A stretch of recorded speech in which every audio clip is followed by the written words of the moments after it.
Well, good morning everyone. Kaye here on my homestead in Tennessee.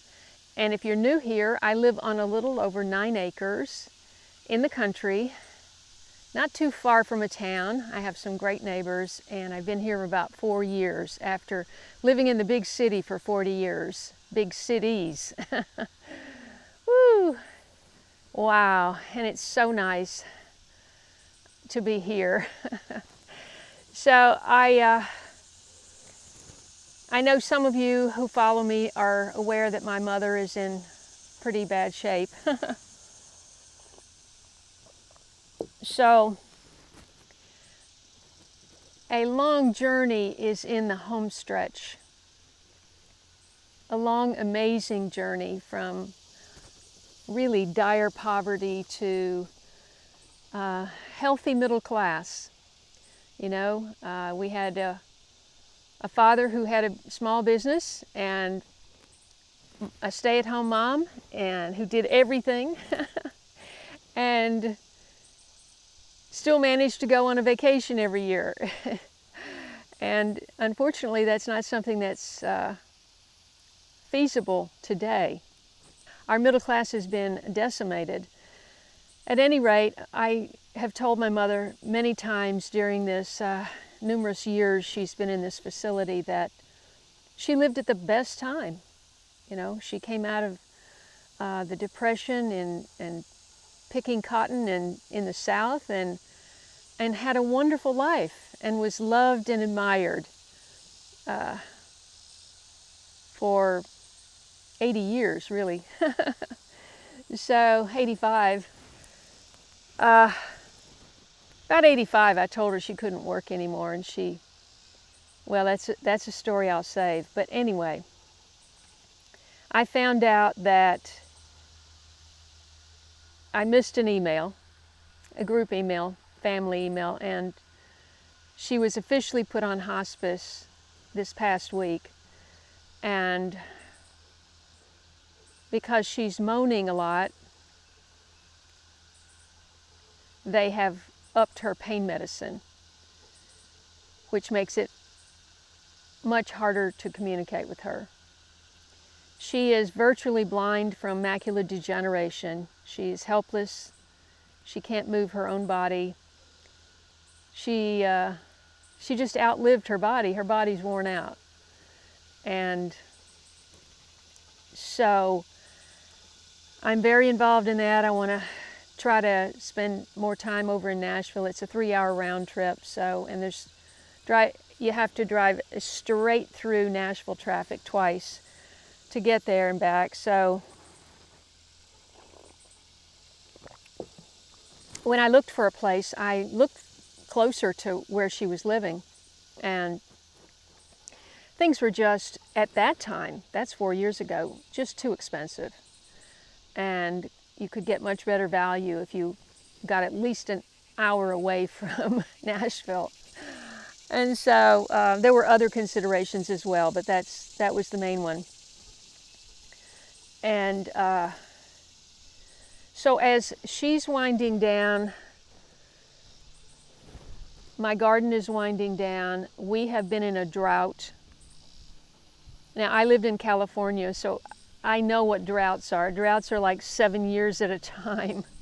A drought here is like 3 straight weeks of 90+ temperatures with no significant rainfall. And so, because my sweet potatoes and my peas have so sheltered the ground, they're completely covering the ground, and it's lower in the garden where more moisture would collect, if there were any, they're still doing okay. The loofah is like, it's going to take a hard frost to kill that thing. It's going strong and putting out all kinds of flowers still, and vines just growing everywhere. So be careful with loofah.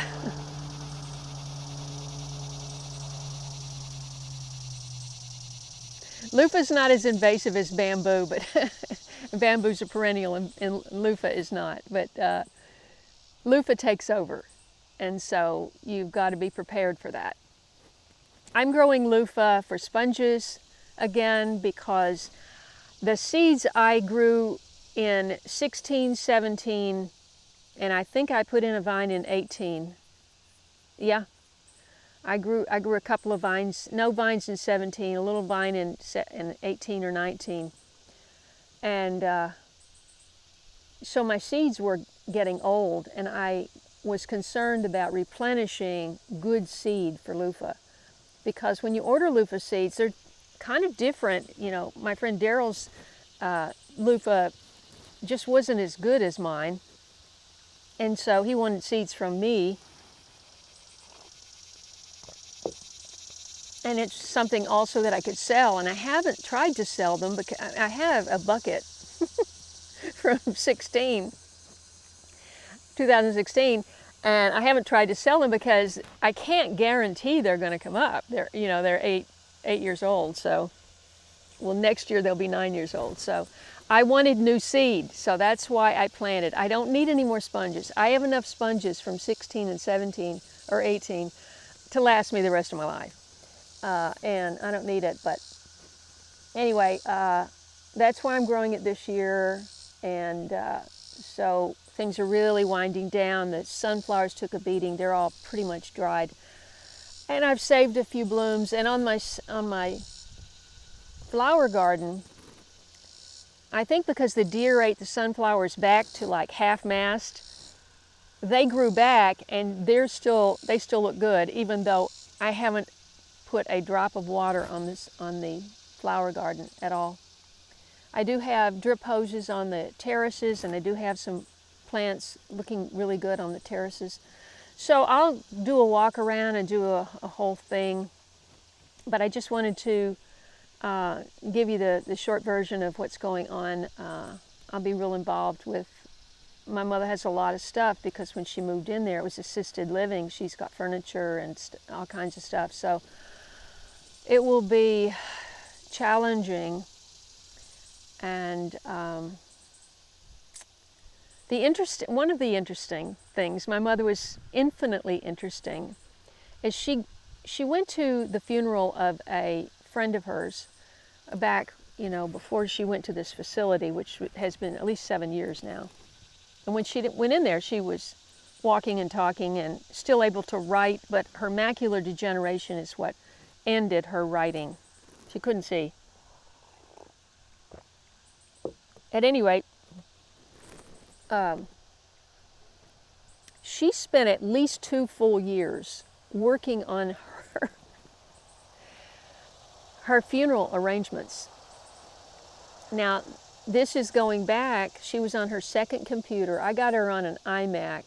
She started out on that first gray box computer, and she wrote 2 memoirs on that. That was just copied for family. And the first was 0 to 18, and the next one was 18. When she met my father and got married, that started a whole new journey. I think that's called Journey Onward, I think. And I finally got her on an iMac, and so on this iMac, she started writing her funeral arrangements, and she, had every person from pallbearers to speakers to everything organized, what she was going to wear.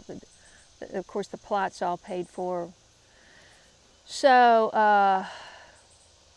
yeah, that it'll be interesting to see how much of that we can accomplish when she does go. My niece said, well, we'll have to update the video. She made a video for the funeral like 7 or 8 or 9 years ago, whenever it was. I can't remember now. But yeah. So perennials. I have had real mixed luck with perennials, and I wanted to develop this orchard. The reason I'm sitting here today, I never sit out here, you probably realize that. I sat out here because you have to see this fabulous hibiscus that is on its second showy bloom. The blooms are dinner plate size. They're just incredible. They almost look like crinkled crepe. Remember crepe paper? I don't know if they still do that now, but you know, when I grew up, we made things out of crepe paper and paper mache and all of those things. We're always making stuff. Today, you know, you just see kids, you know, even in coffee shops, and they're just looking at their phones, scrolling. Anyway, isn't that gorgeous? So you had to see that. And believe it or not, this is a fig. I call it a fig bush. It's not a fig tree.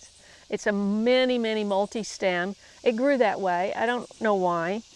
It dies all the way back to the ground in the winter, and then it has to come all the way back. So the whole, if anybody has any tips for me getting figs off of this, I'd be very grateful. I've never gotten a fig off of it. So, but thankfully it's just really healthy. Now, I didn't get one single peach this year. These peach trees pre-existed my coming. And no apples, of course, because of cedar rust. And the surprise, I'll give you a shot of it, is this mulberry. It's a multi-branch thing too, so I don't know how that's... Right now I've got it in a cage just because the deer kept literally topping it down a foot. And so, yeah, I see they've ruined that tree too. Yeah. I never put a cage on this tree. This was an Asian pear, and they've eaten it all the way down, so. I never got the electric around here. The other thing is my wonderful young helper went back to school. So I have only seen him 45 minutes in 2 weeks. He came over the day I fell and hurt my hand and just did 45 minutes of watering. And he just was hustled back. He left here at 5:45 and he had to be at home on the Zoom for his class at 6 p.m. So he's much busier than he expected to be, and I don't know how I'm going to get this all wrapped up.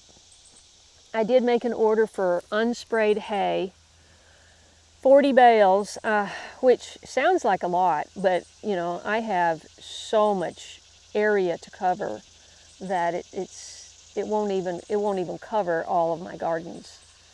So we'll see. I may have to get another round bale or something if I can find one that's not sprayed. You have to be very careful when you buy hay or straw, or you know, because most people spray their fields with weed killer, and that will kill your garden. Another tip, this is from my friend Denise. She was trying to build up the depth of her soil in her little yard garden, and she had topsoil delivered, and the topsoil was dead. That's what she called it. And it absolutely, nothing would grow in it. So I wasn't aware of this. I ordered topsoil back when I first came. I put topsoil over there.